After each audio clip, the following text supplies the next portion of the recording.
Hello everybody and welcome back to the channel. My name is Mike, just in case you are new here, and I hope you're having a wonderful Saturday or whatever day you're deciding to watch us on.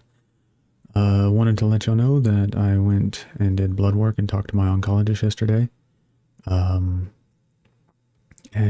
it went well, but also some kind of unfortunate news. All my blood work, matter of fact, let me see if I can't look this up. My phone's charging right now, so I can't look it on my phone. Well, I can't find it here, so let me look at it on my phone. But no, I went and got blood work, and we did get to talk about kind of what's on the table for the future. So blood work was magnesium is back to normal, which that's something we've been fighting for a while. My comprehensive metabolic panel was, I mean, everything was pretty much in the green. Like my sodium, potassium, chloride is all good. My CO2 is a little high. Glucose, calcium, those were good. My uronitrogen and creatinine are low, but they've gone up, so they've gotten better. Liver function's perfect, as always. Beryllium, total protein, all of that's just fantastic. My white blood count finally started coming up, which that's fantastic because that's been really low and there's like risk of infection. Red blood count's fine. Yeah, so basically everything is good. The only downside is August 20th, whenever we did blood work, my CEA, or my cancer levels or whatever, had actually gone down to a 155. Well, we've been doing this every other week chemo, so we were hoping that the CEA numbers would be even further down. We were hoping for like a 120 or something. Unfortunately, they had went up by like 30 points, so it was a 182. What they told me was because my white blood count was so low and there was risk of infection, they had actually lowered the dose of one of my chemos. So I'm thinking that's possibly why the CEA number has gone up. But since the white blood count is fine now, they're going to move that back to what it was. And I'll get a normal dose this coming Thursday or Friday, I believe. But we had talked about how, I've got 2 or 3 rounds that I have to do in September, and then at the end of September we're doing a CT scan and we're going to see where everything's at, and if everything is good and going the way we want it to, then we're going to try and go back to a schedule where I'm not doing chemo every other week. It'll be like I'll do chemo, have 2 or 3 weeks off, do chemo. Kind of like the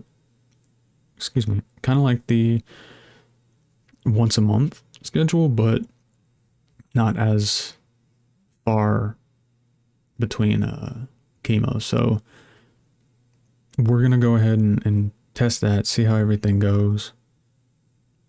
I'm going to stay on this, which it sucks because the chemo is becoming cumulative. It's building up in my system, so each round is hitting harder than the last. I'm hoping that it's not terrible this next round, but I did recover faster this past time than I did the time before. So that's a good thing. We're also going to start signing paperwork again to get everything in order for me going to MD Anderson if need be. She was telling me about different phases of clinical trials, like phase 1, 2, 3, and 4. Apparently phase 1 is, hey, this is new, we don't know what it does. And then phase 4 is on the verge of becoming approved and whatnot. I'm not saying I'm going to do clinical trials, but it's a possibility. I don't know. It's a scary thought to do clinical trials because you have no idea how you're going to react. I mean, that's with any chemo or immunotherapy you do. You don't know how you're going to react. So kind of weighing out my options. I know a few people have told me about different therapies in the community, like here, like y'all have shown me and told me about a whole bunch of different things. I am talking to the place in Dallas this coming up week that does proton therapy or photon therapy wanted to see if I'm even a candidate, see if I can do that. You know, I've been told about the one that it basically like uses vibrations to tear cancer cells apart. So there's options, but I just gotta get the ball rolling on those. I talked to her about my leg. She said that we're gonna look more into it whenever we get to CT to see like if it's, obviously I'm feeling pain because it's pushing on the hip and it's making me limp. And because it's making me limp, it's making the pain worse, you know? So there is a bit of fluid buildup on the thigh because of it. She told me, you know, try acupuncture. Go see how that does. So I might go get some acupuncture this week, see how that is. Because there's like a little health spa thing that's in town that I could probably benefit from and just relieve some stress. That's the plan for now. Staying on the chemo regimen until the end of September. And if everything does go well, we are going to move it to the new schedule, which is, you know, like I said, chemo, 2 weeks off, chemo, but it'll also be on Mondays. That way I won't be sick every other weekend. I'll actually be able to enjoy my weekends more. So, but that's all I've got for now. I can't think of anything else we talked about. There is a new immunotherapy that I might try out called dostarlimab, which I've talked about before in previous videos. So, yeah. No, other than that, I'm good.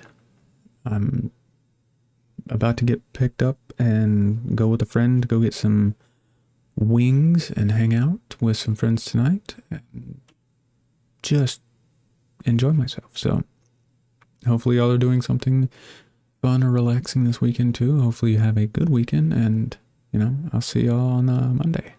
My typically scheduled thing. I say typically, but my schedule is never typical. It's not. And besides that, the only other thing is my head's cold constantly now. But I got beanies. I got plenty of beanies. Stay cold. Stay warm. So, yeah. I'm gonna go get ready, go do that, and y'all have a fantastic Wednesday. It's not even, what? Have a good weekend. Love you all. Look out for them silver linings. And until the next video, I will see you.